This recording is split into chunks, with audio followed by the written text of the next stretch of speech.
We would recommend New Zealand to everyone we know and don't. It's a stunning country which offers great options for the adventure seeker as well as the nature lover. We embarked this trip in October 2014, just the two of us, leaving our daughter behind. We obviously missed her, but this trip was not for her as she was too young to participate in many of the things we did.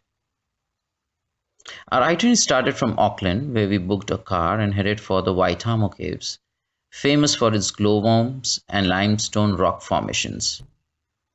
The first thing that hit us as soon as we drove a few kilometers away from Auckland was New Zealand's countryside. Absolutely beautiful. The roads, mostly two-lane, were in great shape. Since cameras are not allowed, so no pictures to share from this part of the trip except for these stock images. In this 45-minute tour, a local Maori explained us the history of the caves, which by itself are very pretty, with amazing rock formations. The last 5 minutes is a boat ride where you see the actual glowworms in pitch darkness. Thousands of them bunched together. Since there are no lights here, it seems like a boat ride is in the middle of a night underneath dark sky and millions of stars. From Waitomo, we moved to the Taupo Lake near the Tongariro National Park. What we saw en route was something unexpected. So we are not prepared for this weather. It had snowed last night, somewhat unusual in this time of the year. We had planned to do the Tongariro Alpine Crossing hike, called the best one-day hike in the world, which looked unlikely in this weather.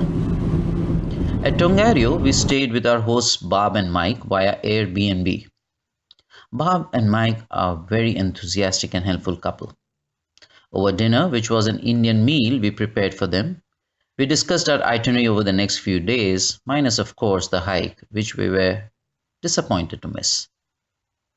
On the first day, we took this beautiful Tongariro River cycling trail that included 2 swing bridge crossings over the river, with plenty of spots to fish along the way.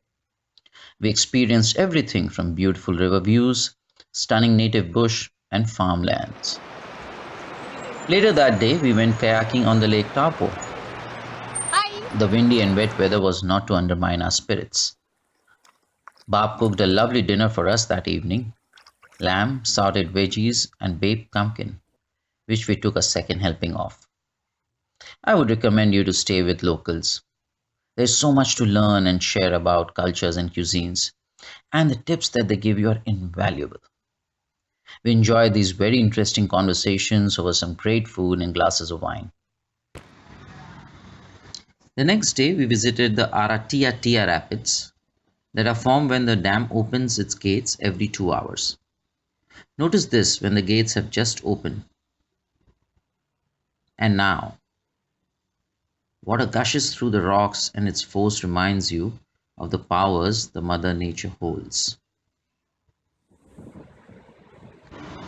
On this day of some more sightseeing, we visited the Hookah Falls, where 2 lakh liters of water plunged 9 meters every second, enough to fill 5 Olympic swimming pools every minute. From Taupo, we drove to Rotorua and en route did the Waiō Thermal Wonderland, which is arguably the most colorful and diverse geothermal sightseeing attractions in New Zealand. Sculptured out of volcanic activity and thousands of years in the making, the Waitāpu has different landscapes, and most attractive of which is the Devil's Bath. One particular geyser here erupts every day at 10:15 a.m., which we were lucky to catch.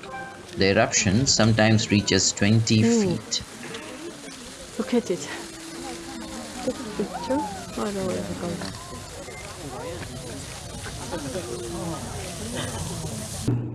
From Rotorua, we took a flight to Christchurch, moving from north to the South Island.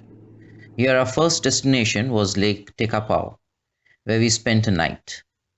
We took the Mount John Summit walking trail that walks mostly through open tussock lands, ending with stunning 360-degree views over Lake Tekapo, Lakes McGregor and Alexandrina, the Mackenzie Basin, and further up you can see the Southern Alps.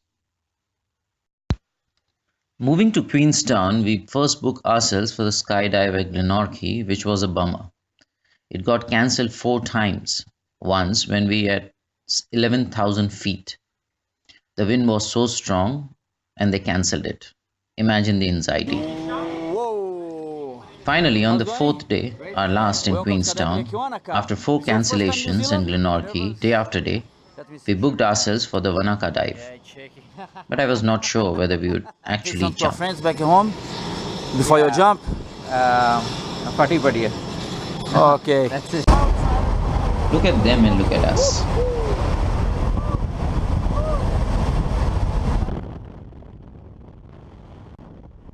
How my expression changed from anxiety to bliss. It had to. The view was amazing. While the speed of fall was 200 km per hour, the scenery of rivers, mountains, and green fields was overwhelming. I wish the free fall lasted more. Do it, all of you. The only thing that is comparable in beauty and pleasure is perhaps a deep sea dive. At Queenstown, we did other things like the jet ski, lots of cycling, lots of drinking, and pub hopping.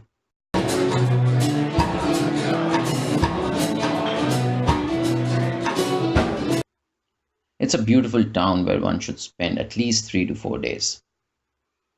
From Queenstown, we booked ourselves for the Milford Sound trip. It was a cloudy, raining day, and people said it may not be the best way to watch Milford Sound. We would disagree. Because it was raining, the sound was absolutely magical. Hundreds of waterfalls, the mist, the wavy sea, and the mountains brought a sort of enigma to the place. As Rupali mentioned, it seemed like Lord Voldemort lived here somewhere. Milford was the number one attraction of New Zealand. We had not seen anything like this before.